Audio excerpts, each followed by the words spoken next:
have generated great interest, and the question has to be asked if there is any connection with the etching in Peru.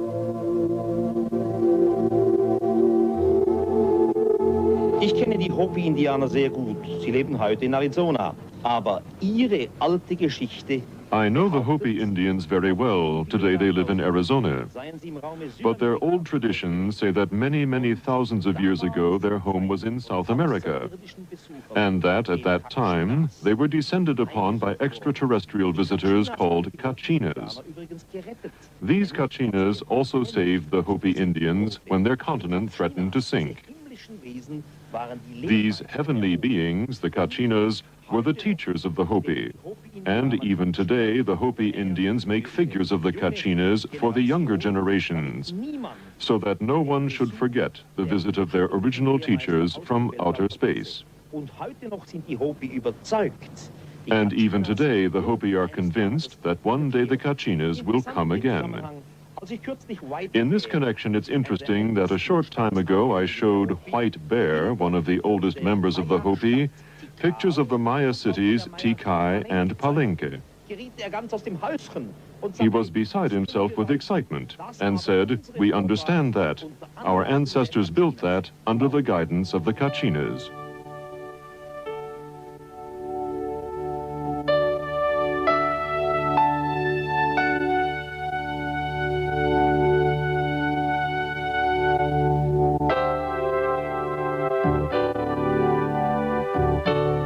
The great energy source of the cosmos can be extracted and focused to form a very potent electrical and magnetic power form.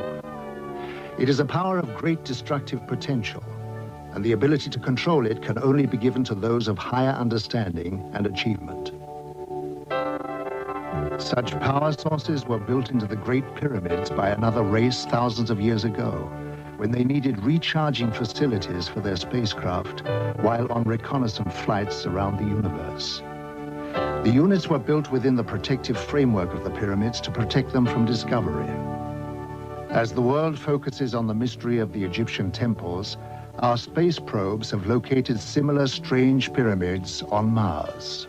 We have the very mysterious structures on Mars, pyramids, and particularly the large humanoid face looking into the Martian sky. All the investigations on Mars with the Viking probes show quite clearly that Mars has been in the past different. The physical makeup points to an ecological system. And the pyramids, again, really make quite clear that they cannot be possibly natural structures. I really believe that they are artificial structures. The human or humanoid face on Mars shows that if there have been visitors in the past, a long time ago, then they were humanoid. The readings of the early Bible told many stories of Earth being visited by heavenly teachers on blazing chariots who gave information of great wisdom. They told of how they had always been in the sky and would return one day. This is one of the prophecies of the Bible, which was taken from the word of the visitors. How did modern man go about interpreting these holy clues?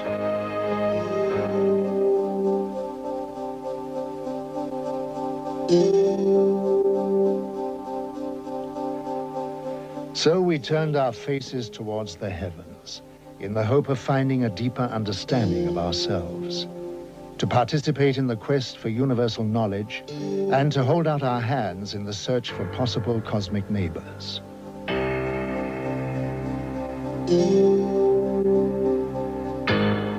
If we consider that most of the stars in the Milky Way are twice as old than our sun, 10,000 million years old, then obviously there may be highly advanced old civilizations which have developed interstellar travel.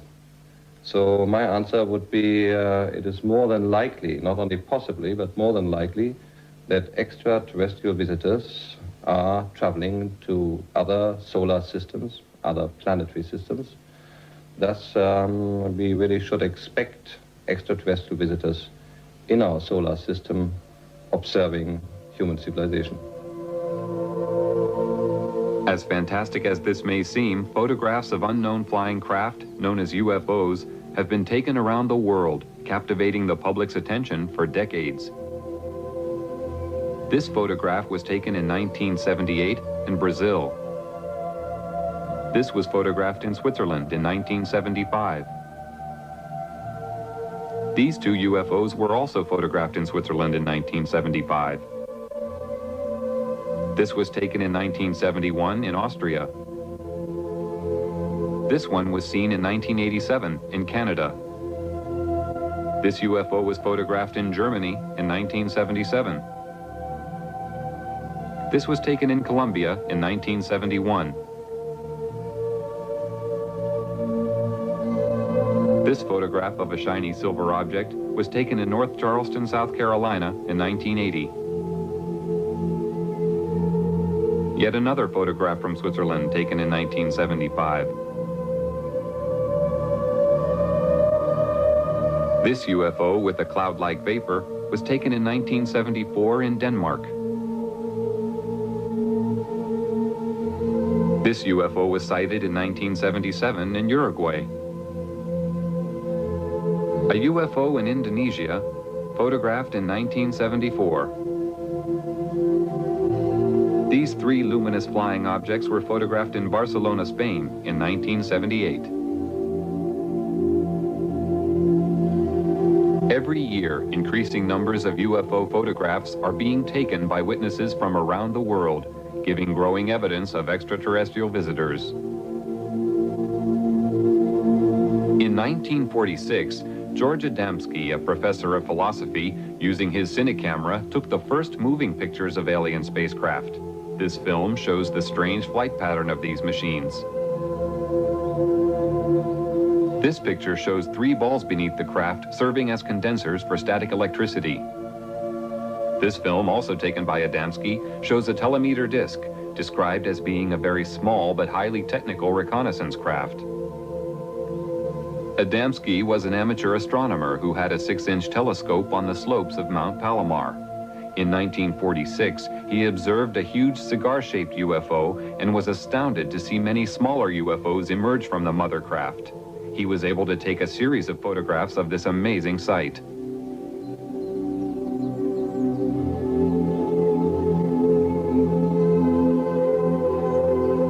After taking many photographs of these alien flying machines, an event took place which would change the course of Adamski's life. On November 20th, 1952, he had his first contact with a human-looking alien visitor.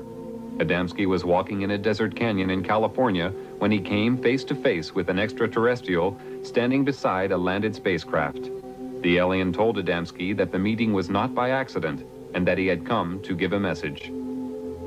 He warned of the danger we were creating by exploding nuclear weapons. He said that the human race had no idea of the very powerful and deadly long-term effects we were creating, which could not only destroy ourselves, but also our planet, and that the continued use of such weapons could eventually endanger our cosmic neighbors. Adamski was asked to spread this message. The alien visitor promised that he would return and meet Adamski at a later time. Adamski was later taken for flights into space, where deeper, more meaningful messages were given to help the human race to understand another point of view of our world. Adamski devoted his time to spreading the visitor's message and was later joined by a Danish Air Force Major, Hans Petersen. Well, you see, after the contact in the desert, George had an inner feeling that this was not the end of it. On one of his flights, more flights, but one particular he was taking on board a mothership, which is a very, very large ship who is taking all the other vehicles into our atmosphere. And in there, he met a lot of people, and he met an old man, so to speak, a wise man, who told him a lot of why they were here and what we did wrong here on Earth. And after these experiences, George wrote a book inside the spaceships. In this book, Adamski described in detail the very advanced technology used in the spaceships, including technical information on the magnetic and gravitational propulsion systems, which work on a power found throughout the universe. He also described a magnetic pole running through the center of the ship that was also a very powerful periscope, which could observe both above and below the craft with great magnification. Adamski's alien friends gave him a pendant to wear around his neck and was told it would increase his telepathic abilities and enable him to maintain contact with them. Another witness who was truly shattered by his experience when he saw and photographed a UFO was Dr. Daniel Fry.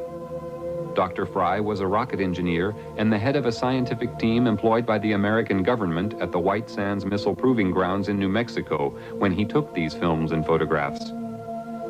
On July 4th, 1949, Dr. Fry was contacted by alien visitors for the first time.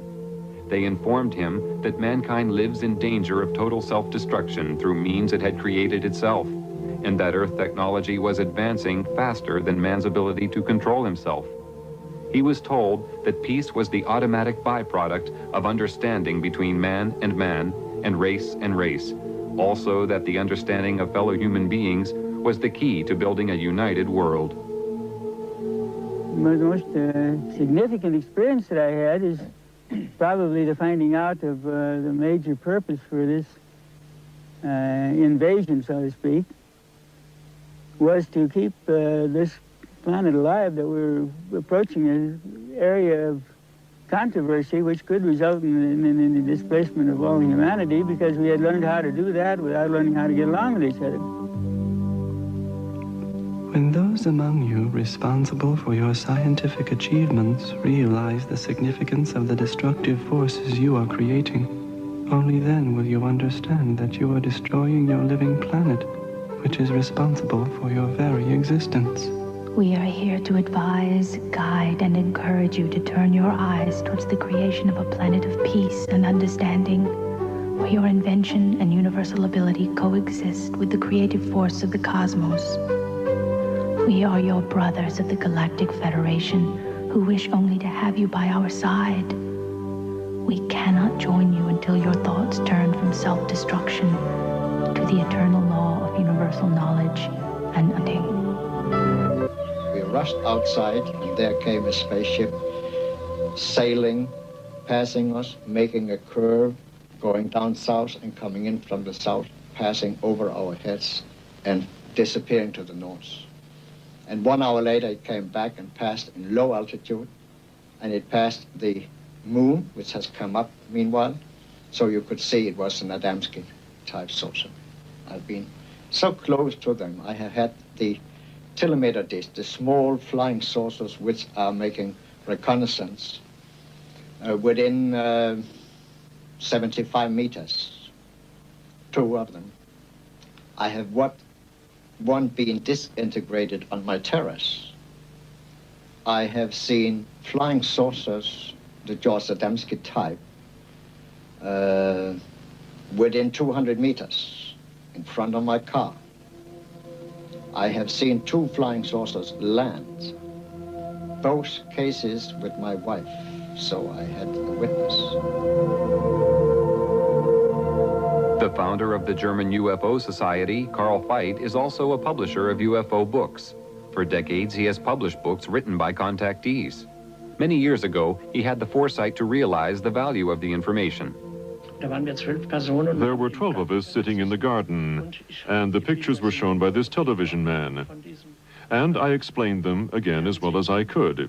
And in the middle of my explanation, the baby daughter, she was the youngest member of this family, called out, "Daddy, what is that?" and pointed up.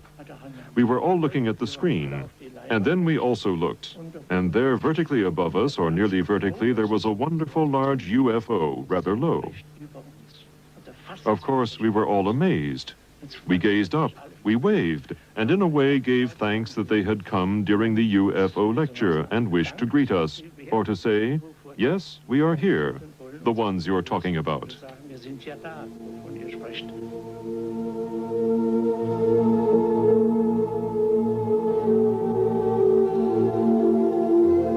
Tony Dodd is a retired British police sergeant who had a close encounter with a UFO. Since that time, he has become the Director of Investigations for Quest International, Europe's largest UFO investigation organization. I was driving a police patrol vehicle in a remote area in Yorkshire when I saw the most amazing disc-shaped flying machine. This machine was about 100 meters off the road, above the road. It was glowing white, bright white. It had colored lights rotating around the underside of it. It had a dome on the top with what appeared to be portholes. It was going at no more than 30 kilometers per hour. But the strange thing was that it was making no sound. It was the most amazing thing I've ever seen. This was no doubt a real UFO. I'm convinced of this. It did not resemble anything that we have which is flying around in the sky. It had an effect on my police car radio. It blanked out the transmissions with a very heavy static effect. The object moved away from us and disappeared into the distance and appeared to land in a forest on a hillside.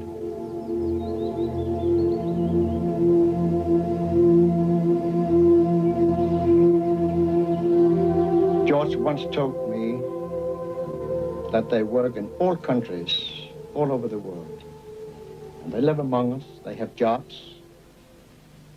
One day, George met a couple in New York on 5th Avenue. He was looking in a shop in the window, and a couple passed him with a little boy between them. And he got this strange feeling that they were space people. And he put a thought towards them. Are you space people? Then come back. They turned around and came back and said, your thought is correct. Adamski was given insight into the purpose of his life by his extraterrestrial friends. And in this sense, all these people who have come into contact with extraterrestrial beings are confronted with these wonderful facts, and they have also had an insight into their lives. Why they are here. That's what was also said to George Adamski, that he should, so to say, be a pioneer in the field of ufology, because in the development of the human race, we now face great, higher problems. Our first face-to-face contact with a member of your race in modern times was a man called George Adamski. He was chosen because of his astronomical awareness and placid naivete, coupled with a cosmological awareness. During our contact, he was told many things which he was asked to pass on to mankind, and was forewarned of the ridicule he would be exposed to. He showed high integrity and learned quickly the significance of our intentions. He was the ideal subject for our first contact. He created a chain reaction of awareness which continues to spread at the present time. He was the first seed sown by us to open the eyes of your world. The first thing that made me realize that there was definitely something else happening was as a result of the first sighting. After this, using my policeman's mind, I used to watch in the area where I'd seen this thing. And over a period of time, I saw many more of them. And it got to a fairly regular event. And I saw them at close range. I saw them doing aerobatics, almost on occasions as if they were doing them for me, on very remote hillsides. And then on one occasion, one came past, it flew over my head. And I flashed a light at it. And this thing turned around and came back. And as it got above my head, this was only about 25 feet above the ground. It had a long light on the front of it, a long elliptical shaped light. And as it got to my position, the light increased intensity, went down, and then increased intensity and went down again, almost as if it was signaling me back, and then it turned and flew off again. I knew at this time this was an intelligently controlled machine who was acknowledging my signal. I was certain before this time that there were alien craft flying around, but this particular incident really convinced me of this. So where are our alien visitors coming from? Or is it possible that they've been here all the time? If so, where? Military and civil airline pilots from around the world have constantly reported having the most unusual experiences in the skies, including contact with UFOs. On September 19, 1979, a UFO followed a military aircraft over Germany. This is a close-up of the object. This B-52 Canberra bomber was flying over Edwards Air Force Base in California in 1954 when a UFO was seen near the aircraft. Here is a close-up of the UFO. Many pilots flying B-52 bombers reported seeing UFOs. This one was photographed at 12,000 feet in June 1966 over Utah by aircraft pilot Williams. An aircraft over Venezuela had a close encounter with a UFO. This photograph was taken from the plane. In June 1976, the British Airways Concorde was being filmed in flight when a small UFO appeared. After maneuvering around the plane in a manner that indicated intelligent control, the UFO flew off at great speed. This was witnessed by the whole crew. Here is a replay in slow motion.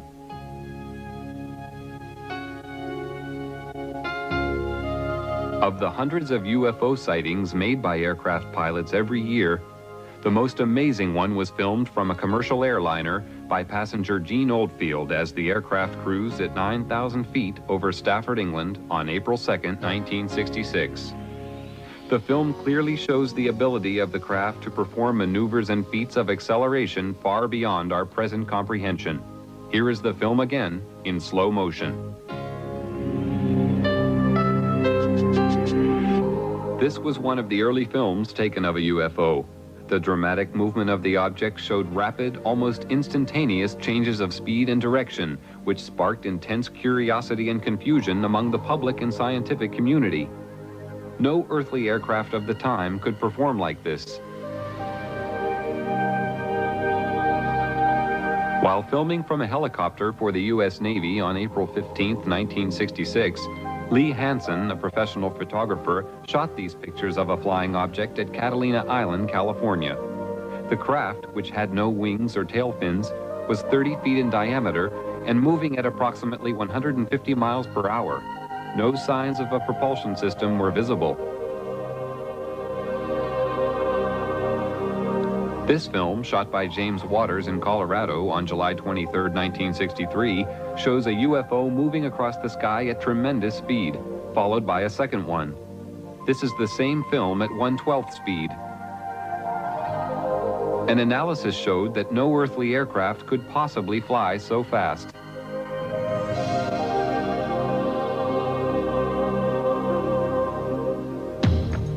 In late December 1978, a record number of UFO sightings were being reported by radar operators and pilots in the area of Wellington, New Zealand.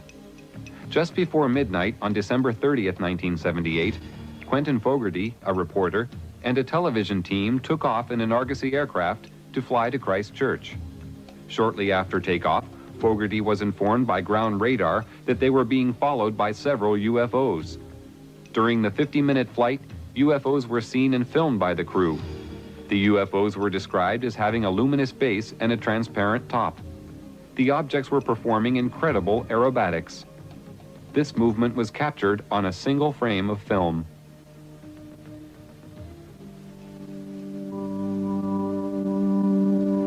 We have been present in your skies for hundreds of Earth years, but because of camouflage devices, you have been unable to observe us. Your cosmic evolution has now developed and the time has arrived for you to ascertain the existence of other life in your universe, resulting in us making our presence known to you. Our choice of contacts has been governed by their spiritual ability to comprehend our manifestations without anxiety or aggression. The movements of our vehicles in the air, which you find so strange, is due to the fact that we have overcome the force which you call inertia and can fly in any direction instantly without experiencing any form of pressure change.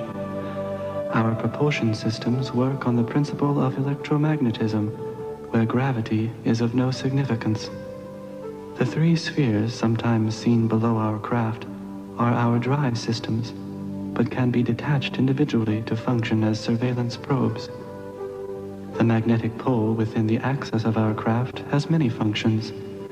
It contains periscopic lenses for high magnitude observation and assists in the absorption of static power for recharging purposes.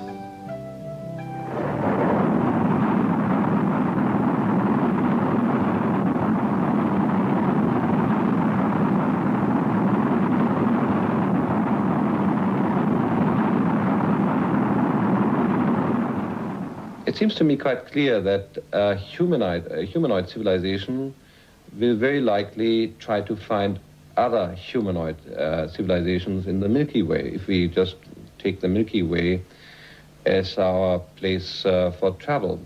I'm not talking about extragalactic civilization now. The possibility of finding humanoid civilizations would always be of interest. Just like our astronauts, if we send them away in the search for life, will very likely try to find life which is a kind which is similar. If an astronaut has a chance to visit a planet where there's plant life or insect life, or another planet where there's humanoid life, he very likely will travel to the planet where there is humanoid life. And so it should not surprise us that the extraterrestrial visitors are always described as being humanoid. The following sequence of photographs and film was taken by the astronauts. While in space, they had many encounters with UFOs that are now being revealed for the first time after decades of secrecy. On the Gemini 4 spaceflight on June 3, 1966, astronaut James McDivitt took a photograph of this cylindrical object. On the mission of Gemini 7, astronaut Frank Borman reported seeing these two objects flying in formation. On the Mercury 1 mission on February 20th, 1962, John Glenn took this picture of two glowing objects. On the Gemini 11 mission, September 13th, 1966, Pete Conrad and Richard Gordon observed a cluster of UFOs alongside their craft. They described them as large and very bright. During the Apollo 11 mission in July 1969, Neil Armstrong and Buzz Aldrin saw these two UFOs, which were in orbit around the moon. The astronauts filmed the extraordinary glowing objects from the Apollo 11 spacecraft and reported to Johnson Space Center in Houston, Texas, that the UFOs even accompanied them to the moon. Many astronauts made their own private films while on space missions. This film, shot by James McDivitt in a long sequence, shows the remarkable aerobatic ability of UFOs. The astronauts faced UFOs so regularly that they became part of their everyday life. Because of restrictions, however, they were unable to describe their encounters to the public. One of the first to break the silence is former astronaut Brian O'Leary, a professor of physics and an astronomer from Princeton University, who comes forward for the first time to speak of the reality of visitation from out of this world. What I do know from my own experience and from scientific investigations and experiments is that UFO phenomena and a range of other events are part of our reality, as incredible as they may seem. Jetzt war es dann endlich soweit. Der erste Mann war auf dem Mond gelandet. It's one small step for man, one giant leap for mankind. During their moonwalks, a giant glowing UFO hovered above their heads. While in orbit around the moon, a huge object remained in view for a considerable amount of time before it suddenly disappeared. This UFO was seen above the landing site. This cigar-shaped UFO was photographed from the orbiting space module. Down to the pad. That may have been a small deal, but that's a long. On this very first trip into the unknown, the astronauts repeatedly reported to Mission Control that they were being escorted by unidentified flying objects. After landing on the moon, the astronauts stated that the UFOs were still present in the distance, hovering near a large crater. They were well aware that they had been observed throughout their entire mission. It's also like sundown again. Yeah, powder. I was strolling on the moon one day in a merry, merry month of December. No, May's the month. May, that's right.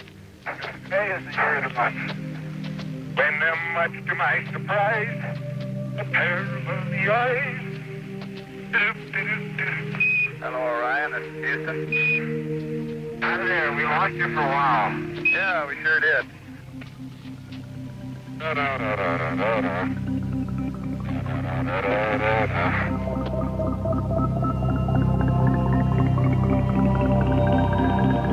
The momentous leap to the moon led to the dawning of the space age.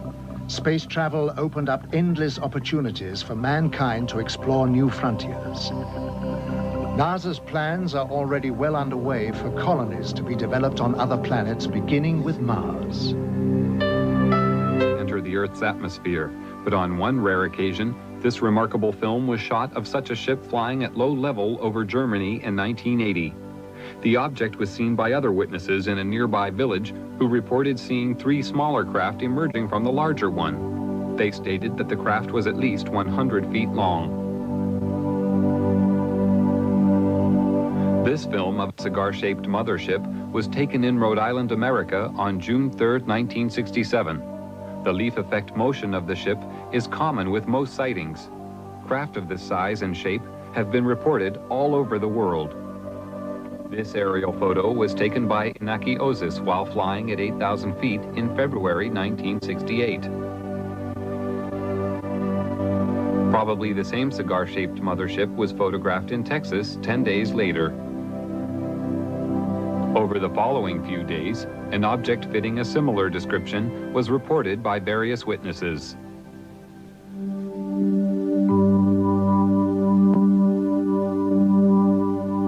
Life aboard our motherships is ruled by a mixture of self-discipline, love of each other, and the merging of all spirits into one. Every need is catered for in respect of rest, recreation, and meditation of the soul. Illness does not prevail, but analyzation and antidotal equipment is always ready in case of unexpected or unknown space microbes attacking the craft or our bodies.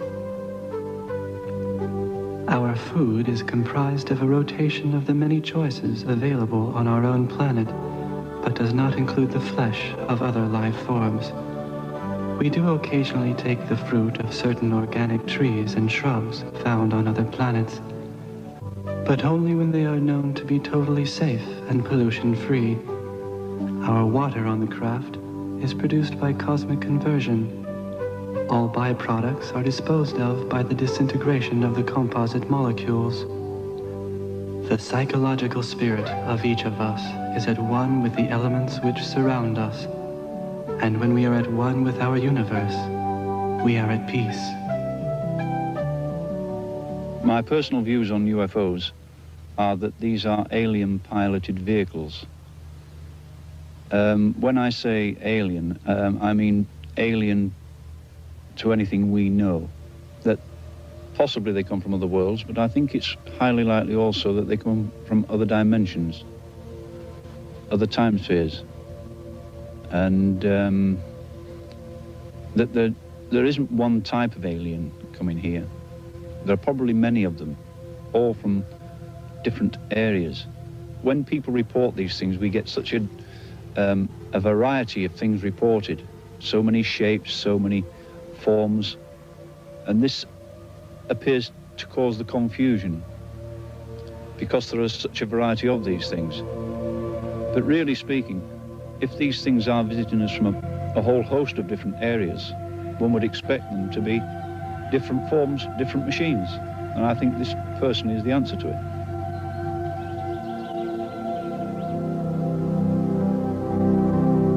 Meanwhile, we scan the skies with optical and radio telescopes of great power, which penetrate the universe for 15 billion light years, watching, listening for signs of intelligent life. Large numbers of people on Earth wait and watch in the hope that one day they may be contacted or visited by visitors from space. In Russia, a large crowd of people who had gathered to watch a famous singer being filmed saw more than they had bargained for when a UFO suddenly appeared above their heads. The camera crew quickly focused their camera on the object and recorded an aerial display that lasted several minutes.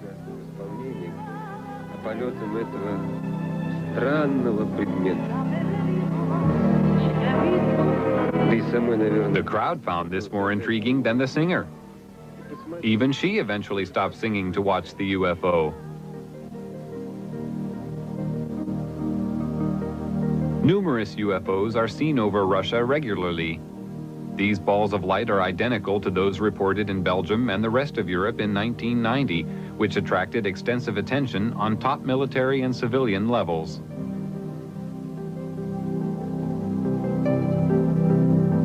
In April 1990, this cigar-shaped UFO was filmed over Russia by an amateur. These flying objects are now acknowledged by the Russian military as being alien flying machines. The nucleus, the authentic nucleus of the UFO phenomenon must be our research field, and that is certainly worthwhile. However skeptics may talk about the UFO phenomenon, whether they call people who have encountered psychopaths or even scientists who concern themselves with UFOs as cranks, we simply have to accept, if we inform ourselves, that there's a small percentage of absolute authentic cases which represent the UFO phenomenon. And we must continue to investigate this nucleus. It will be worthwhile. When I first saw my UFO, I always quote my UFO now, you've got to bear in mind I was dealing with something like this with the clinical mind of a policeman. So my immediate reaction was, well, what makes a thing like this tick? How does it go? How can you get an enormous machine like this which doesn't make sound? Why does it look so beautiful? Why did I see it? Why was it there? There are so many whys. And I knew I had to find out answers to these things. It was very, very difficult. There was no easy way of finding an answer to something like this. But it seemed to me that things naturally came my way. I started to receive reports from people as it became known I was interested in this subject.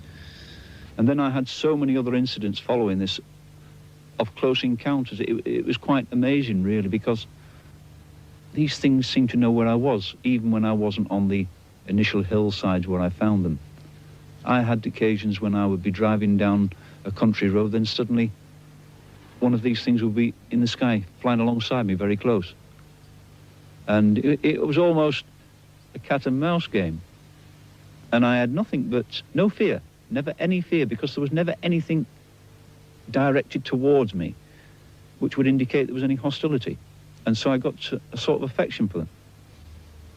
I had to keep thinking, what kind of technicians put something like this together? Because it was such an amazing thing. But I knew that this thing was not from here. For the past 45 years, people from every country have reported seeing UFOs. The descriptions of these objects have been all too similar, despite the fact that the witnesses live thousands of miles apart. Witnesses include astronauts, pilots, scientists, and police. Even presidents of the United States. Jimmy Carter and Ronald Reagan have spoken openly about their seeing UFOs. Since 1945, an estimated 5 million UFO sightings have been reported from across the world. Most sightings are of singular objects, although many are of 2 or 3. In some cases, large formations have been spotted. The greatest number of UFOs usually appear after 9 p.m. Although a large percentage of these sightings can be explained as natural phenomena, many cannot. Thousands of people are asking questions. What are these UFOs? Where do they come from? Why can't I see one? Why are they here? And more people want to communicate with the extraterrestrials, to learn more about them, get to know them, to understand. 20th century, the winds of change began to blow. Events were to take place which would change the course of mankind forever. The atomic age had arrived.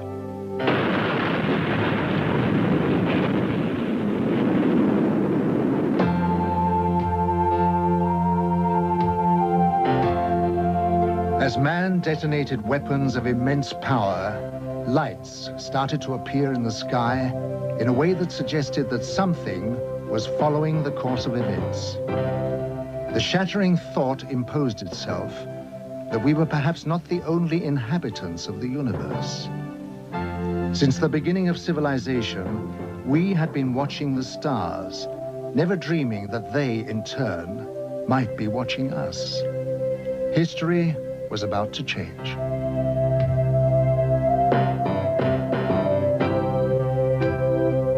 Because these lights appeared suddenly in the sky over Washington on July 20th, 1952, moving from the White House to the Capitol, hundreds of people witnessed the extraordinary event, and it left them stunned. The lights instantly jumped from one position to another. They were also observed by high military officials who knew what the lights were trying to say. The public had never seen anything like this, whereas the military had already a long history of involvement with these alien visitors, but had kept it from the public. An immediate emergency meeting was called to formulate a plan to divert public attention away from the occurrences. From that day on, it was decided to place the subject under the highest classification of security. Then came the first announcement to mislead the public made by Chief of Air Intelligence, Major General John Sanford. We can say that the recent sightings are in no way connected with any secret development by any agency of the United States. From that day on, the biggest secret of the century began. How did it all start?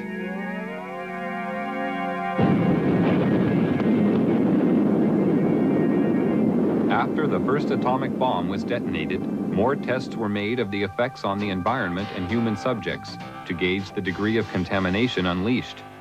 No knowledge of the devastating long-term effects existed at this time.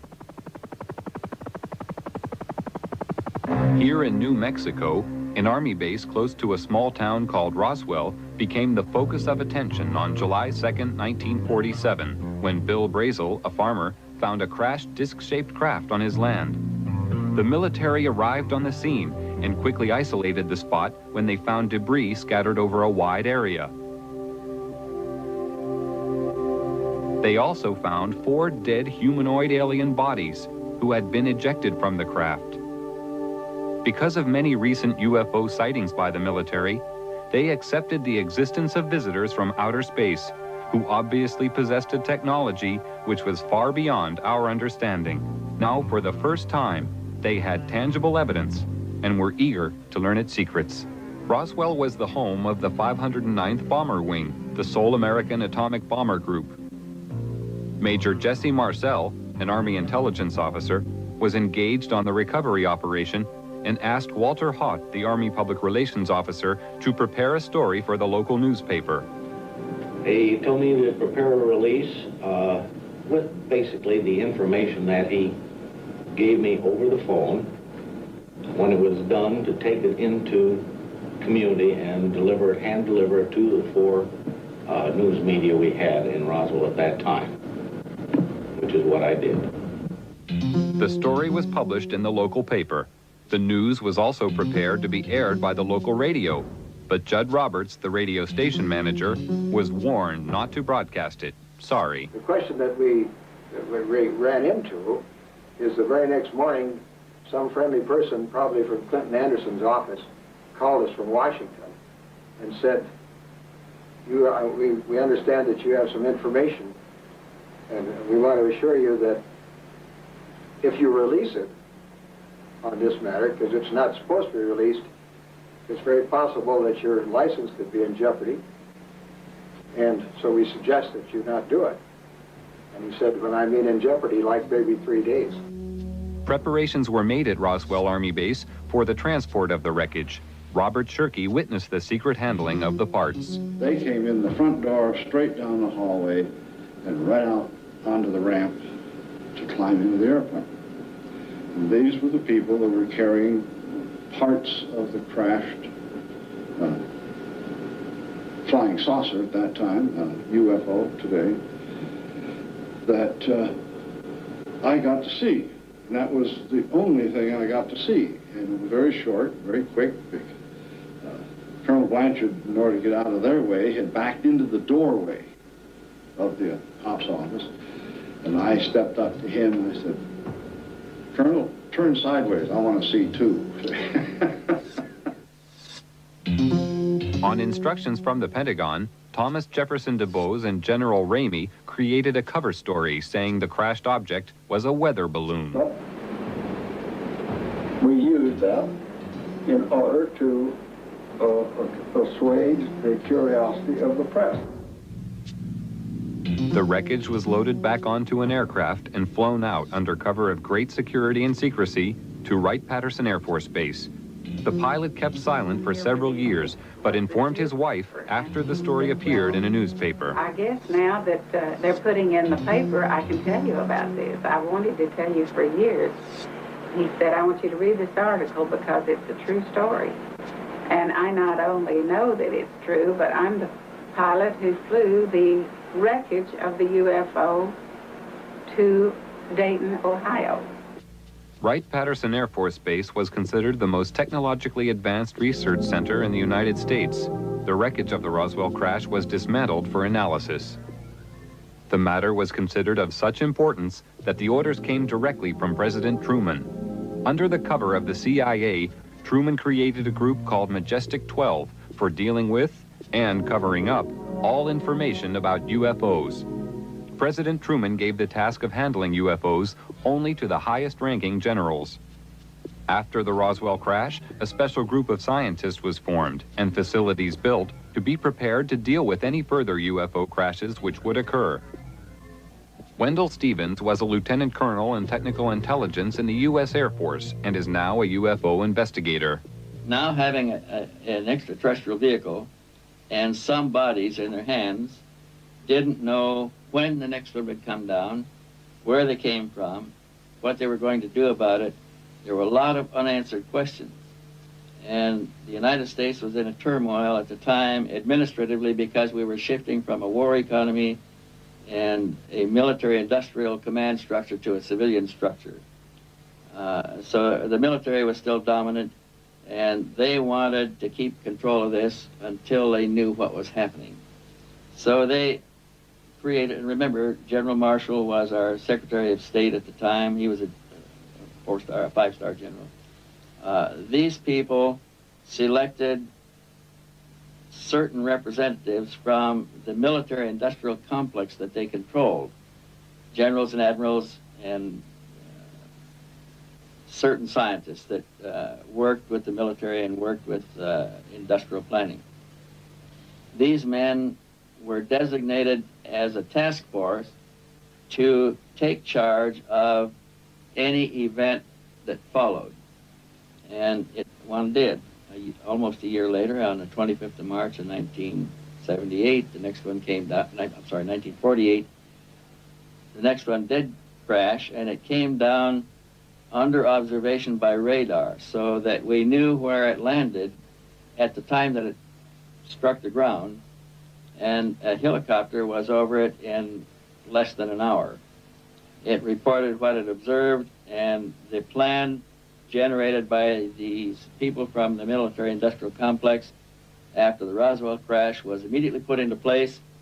All of the generals and admirals and advisors and scientists were contacted and ordered to proceed to a base in Colorado, where they were picked up and driven to the crash site.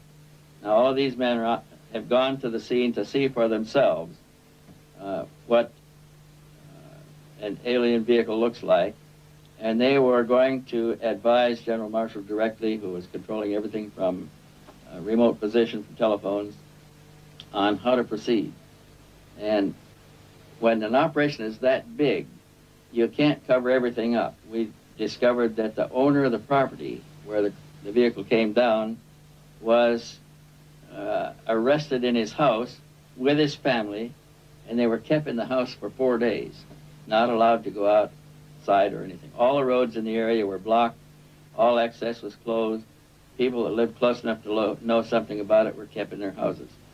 Now, if it never happened, then this evidence wouldn't exist.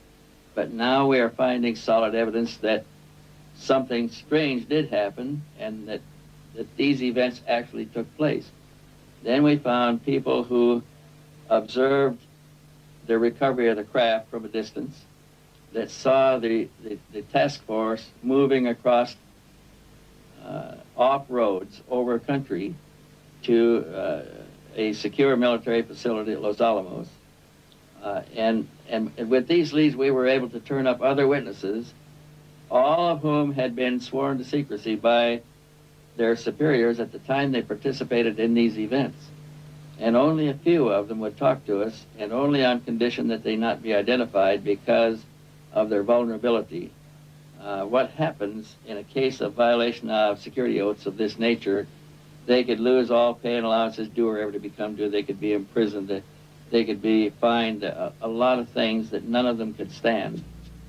Through Secretary of State General Marshall, the security of the UFO situation was intensified. A closer relationship developed between the military and Majestic 12. As time passed, the power of Majestic 12 grew stronger. Virgil Armstrong was an intelligence officer with the CIA and worked with highly classified assignments. He retired with the rank of major. I received documents which said that a UFO had landed in the middle of White Sands, New Mexico proving grounds, and that this object was inert, was under surveillance, and would be kept under surveillance until they could determine whether it was hostile or friendly. It later turned out that it was friendly in that the occupants were dead, and when we got aboard, there were 5 bodies. The bodies were diminutive in size, in other words, 3.5 feet. The largest one was just under 4 feet. 2 of them were obviously the commanding officers because 2 of them wore epaulets on their shoulders. Later turns out that they were all male. When we flew them back to Wright-Patterson, of course, the examination, physical examination, and the autopsy, of course, revealed that they were indeed all male. From descriptions given by several witnesses, the aliens have very large eyes, a small nose, and a small mouth. They are usually about 3 feet 6 inches in height and have no body hair. Truman ordered a heightened level of security after the capture of a live alien from a UFO which had crashed. Because of the ever-increasing numbers of UFO sightings at the time, it was decided to create a project called Blue Book, which was designed to suppress public knowledge and create an atmosphere of ridicule around the subject of UFOs. Professor J. Allen Hynek was a professor of astronomy and an astronomical advisor to the United States Air Force on their UFO educational program. And I know the job they had. They were told not to excite the public. Don't rock the boat. And I saw it in my own eyes happen that whenever a case happened that they could explain, which is quite a few, they made point of that and let that out to the media. Things that the cases that were very difficult to explain, they would jump handsprings to keep the media away from it. For they had a job to do, to, whether rightfully or wrongly, to keep the public from getting excited.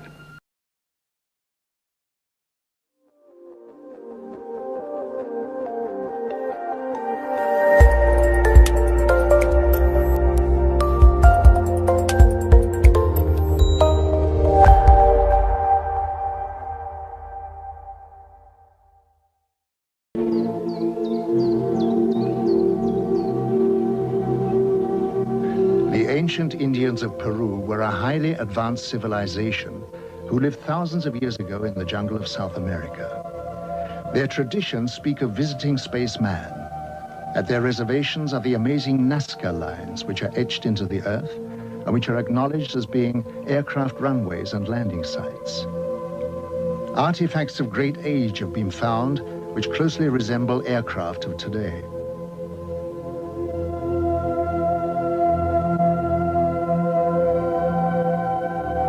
The sensational crop formations of England have generated great interest, and the question has to be asked if there is any connection with the etching in Peru.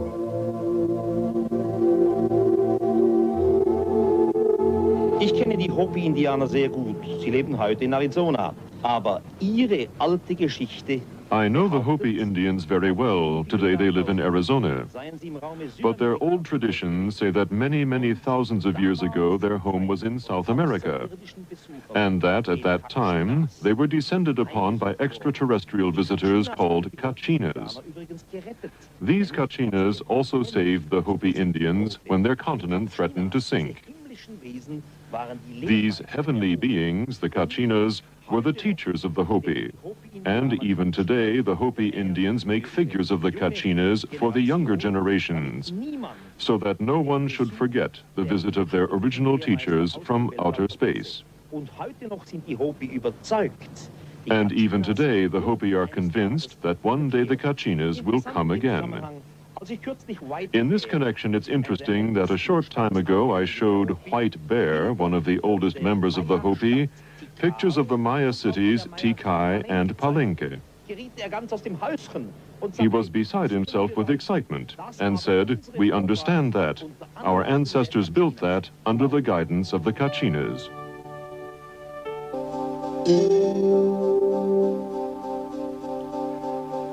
So we turned our faces towards the heavens in the hope of finding a deeper understanding of ourselves, to participate in the quest for universal knowledge, and to hold out our hands in the search for possible cosmic neighbors.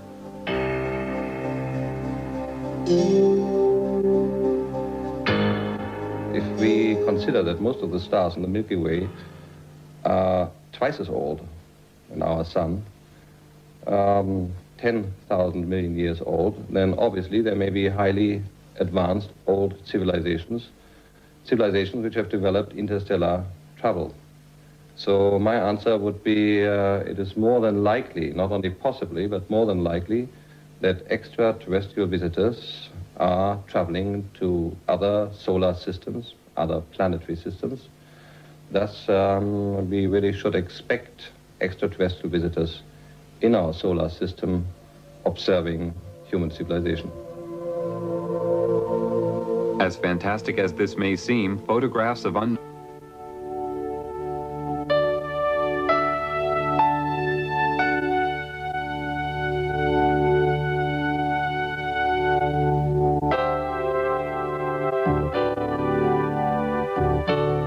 The great energy source of the cosmos can be extracted and focused to form a very potent electrical and magnetic power form. It is a power of great destructive potential, and the ability to control it can only be given to those of higher understanding and achievement.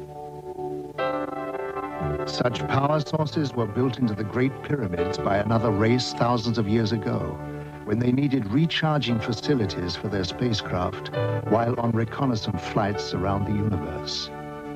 The units were built within the protective framework of the pyramids to protect them from discovery. As the world focuses on the mystery of the Egyptian temples, our space probes have located similar strange pyramids on Mars. We have the very mysterious structures on Mars, pyramids, and particularly the large humanoid face looking into the Martian sky. All the investigations on Mars with the Viking probes show quite clearly that Mars has been in the past different. The physical makeup points to an ecological system. And the pyramids, again, really make quite clear that they cannot be possibly natural structures. I really believe that they are artificial structures.